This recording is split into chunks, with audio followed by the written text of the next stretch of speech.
Welcome, dear viewers of Board and Fire, the second episode of the Decisive Moments series, Abdusattorov's path to winning the FIDE World Rapid Championship 2021. Here Abdusattorov continued to present his creativity with his match with Dudin, and although his knight was threatened, he made a wonderful sacrifice, which ensured that he controlled the match until he won it.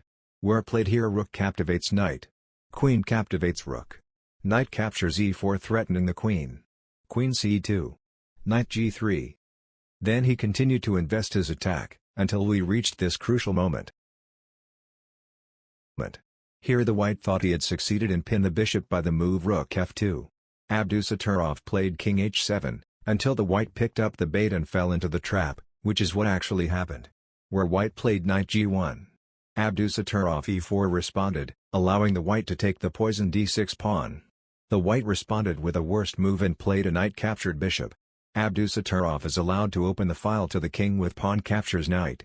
Then the white takes poison pawn by the move queen captured d6. To resign after the move rook e8 check. Since after the king escapes from the check for any square, Abdusattorov will play bishop e5, and the queen dies. Now Abdusattorov's third round, and the first real test when he plays with Caruana on board 3. Here is the first situation from that match, where he took advantage of Caruana's mistake when he played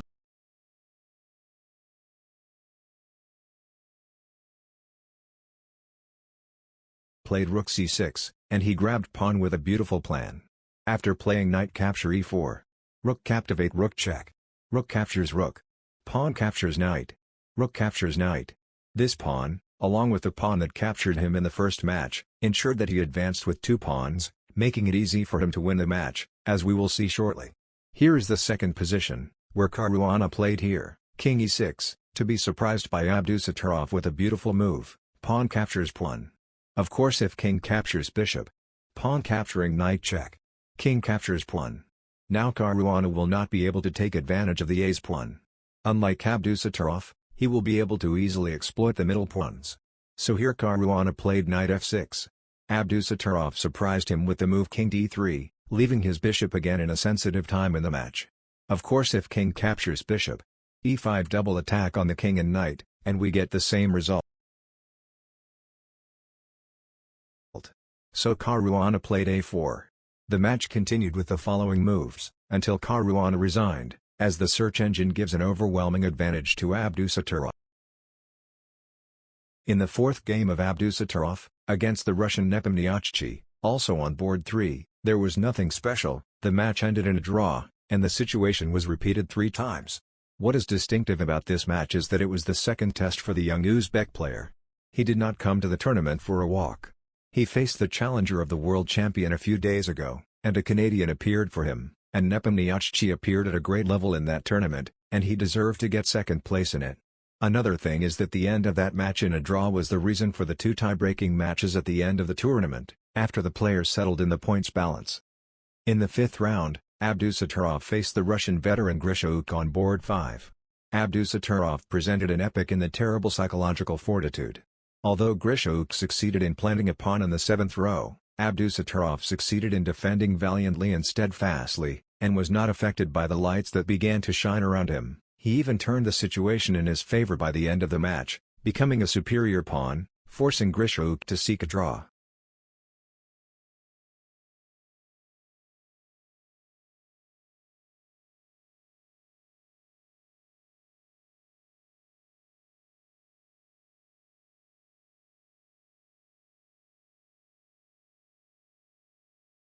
In the 6th round, Abdusattorov made his worst match against his opponent Korobov and lost his match on board 6. Although Abdusattorov advanced with a pawn, he allowed Korobov to take advantage of the open file in the attack on his castling, until he was able to advance with 2 pawns and get them to the 6th row, forcing Abdusattorov to resign.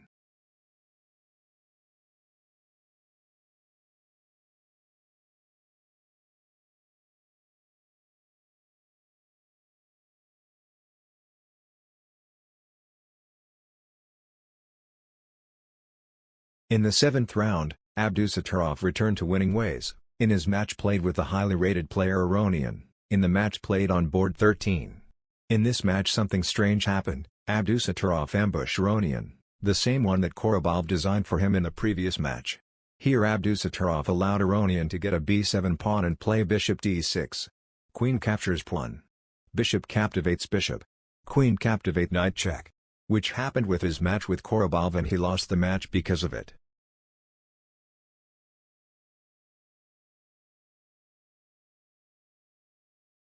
Here also Abdusattorov allowed the Aronian to obtain another pawn, in exchange for launching a full-blown attack on the Aronian king. Not only that, but he sacrificed his bishop to continue the attack, as he played here. Pawn captured pawn check. Pawn captures pawn. Queen c4 leaving his bishop. Pawn captures bishop. Queen capture f4 checkmate. King d1. Knight captures e4. Rook f1 threatening the queen. Queen c4. Rook f2. Here was a sacrifice for Abdusattorov, rook capturing knight, which would have brought him to the end of a victorious queen against rook and bishop. But he played an idea similar to it, and he played knight d3, threatening the two rooks. Rook e2. Queen captivates c3. Bishop captures f7. Again Abdusattorov had a rook sacrifice to capture knight. But he played rook d8, threatening to be exposed and taking advantage of the open file on the king. Rook d2. Knight f2 check, of course the rook pinned. King e2. Rook captures rook. Knight captures rook. Queen captivates queen. King captures knight. Aronian then completed the match with no hope after losing his queen, until he finally resigned.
In the 8th round, Abdusattorov in white faced Radosław in black. Abdusattorov played the English system.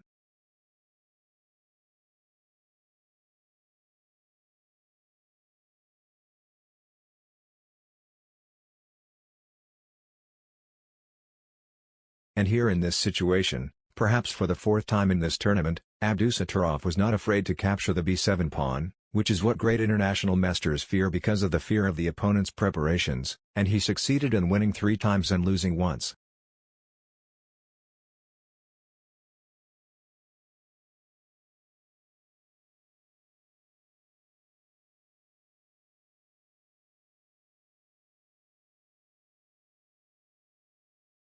As for the 38th move, he repeated what he did in many matches, when his opponent got into a problem of time, and he played a passive move, leaving the opportunity to his opponent to think that he could make a profit, but in fact it was an ambush he had prepared brilliantly.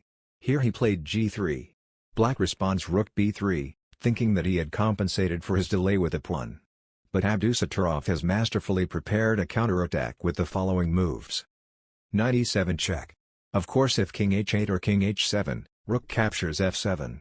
As for king f8, knight captures knight check and the black loses a piece. So the black plays knight captures knight. Bishop captures f7 double attack. King h7. Bishop captures knight. And the black cannot take any of the 2 pawns, for example, rook captures d3, bishop captures c5, attacking the knight. Rook captures a3, A bishop captures c5, a double attack on the knight and the rook. So the black play bishop d4. Bishop captivates bishop. c5 captivate bishop. e5. Rook capturing d3. Rook f7. Knight c6. Bishop f5 double attack. King f8 attacking the rook so that his rook is not wasted for nothing. e6 protects his rook and gains a new step with the pawn. Rook e3 attacking the pawn and clearing the way for his pawn. Rook c7 to kick the knight out of the c6 square, making way for his pawn to be pushed. g6 is a desperate move. Bishop captivate g6. Black resign, but why? According to the search engine, the best plan for the black knight e5. Bishop h5 is a powerful move that protects the upgrade square for his pawn and his opponent's pawn at the same time. d3. c5. d2. Rook c8 check. King g7. e2. Knight g4. Bishop captures knight. Rook captures pawn. Rook d8. And the losses of black is a matter of time. We hope at the end of this video that we have entertained you and provided you with the most just thing that man has done in history chess. Do not forget to honor us by joining the channel, and pressing the like button. Your support is the most important thing that drives us forward.